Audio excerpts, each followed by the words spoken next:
All right, got a tie game. We're on? No, it's us, never mind. Did you score first or last? First. You're losing it. Who do we got over here? No, we want to make sure it's Red fair. detection? Like, I don't know if that's something new. Where's that? You'll see it when Like you around shoot the at you. outside? Yeah. Outside of what? Huge Like, and like blurry here? right now. Yeah, you'll see, well, when you're not playing, it'll be like, it'll tell you where you're getting hit from, Okay. and it does look a little different than it has in the past. Is it kind of like Gearsy or something? Like Yeah, red it or looks red? a lot bigger. Okay. Is that what you're seeing too? Is that what you're talking about? We'll have to talk to The low one, I got you. Dan to see if that's intended or not. That's okay. Yeah, that big fuzzy one. QA, or quality assurance, is one of the most important and often least visible areas of game creation. From seasoned veterans saying that it's the way to get into the industry, to those who are embedded in it on a daily basis who love what they do, it's equal parts allure and mystery. Some studios have a QA staff of hundreds, and others, like ours, has a small, dedicated team that must make sure that the game is firing on all cylinders and that the game is playable each and every day if possible. I often overhear QA talking about wall crawling sessions and other weird combinations of words I don't really understand, so I thought, why not make a video about it? So what really goes into quality assurance, and how exactly does QA work? Well, this is how we do QA at Boss Key.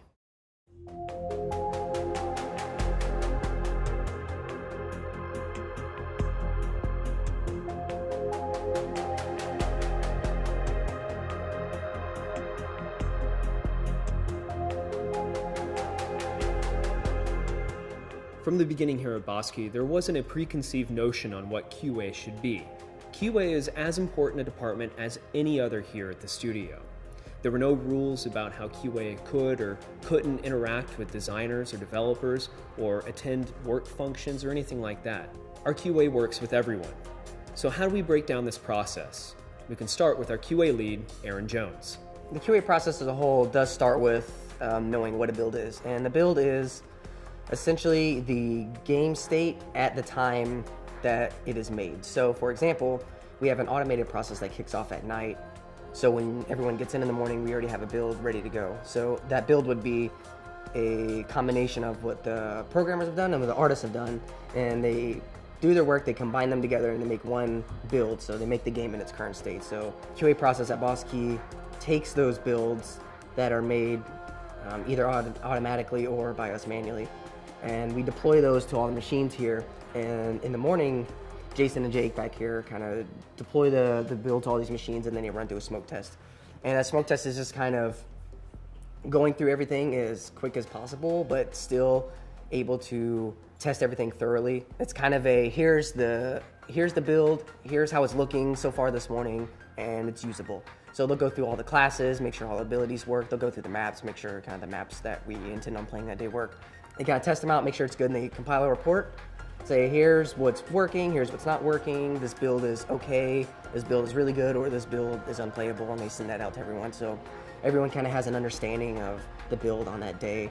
As Aaron deals with the day-to-day management of the build, our QA testers, Jake and Jason, dive deep into the smallest and biggest offenders in the realm of QA.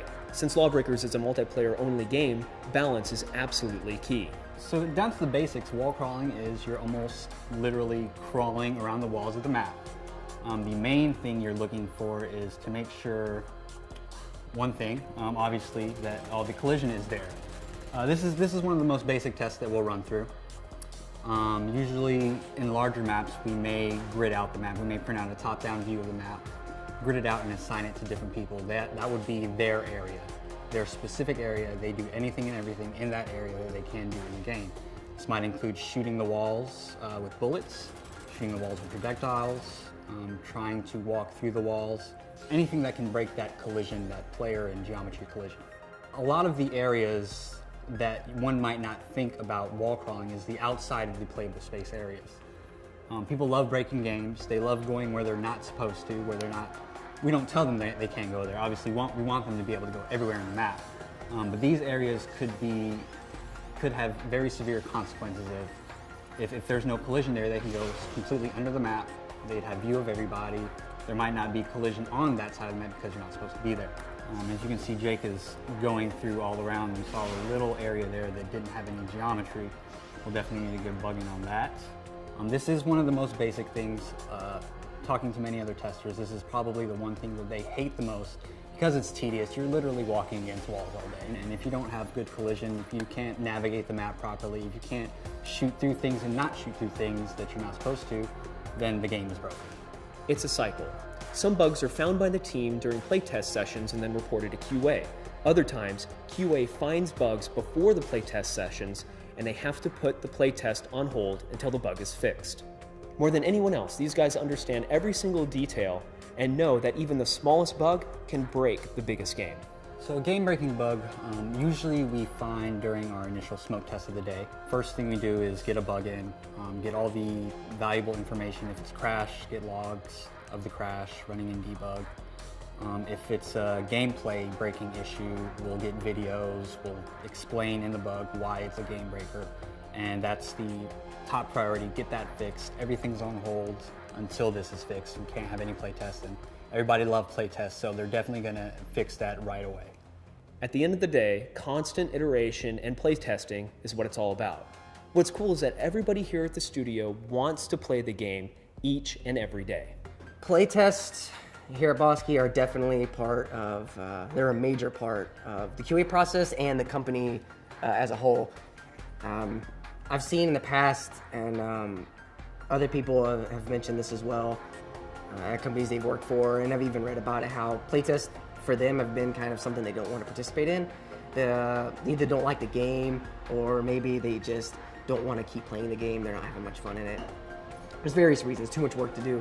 Here, we have too many people that want to play the game, mainly because everyone's really passionate about the game and they enjoy playing the game. And if you enjoy what you're working on, enjoying what you're playing, you really have a stake in how the game is made.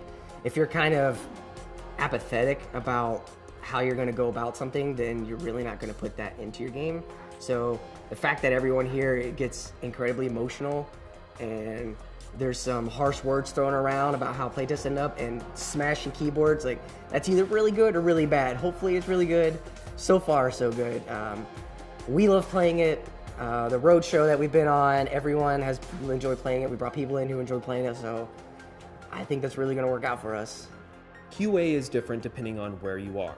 From studio to studio, the minutia may vary, but at the end of the day, it's all about delivering an experience that is playable and balanced.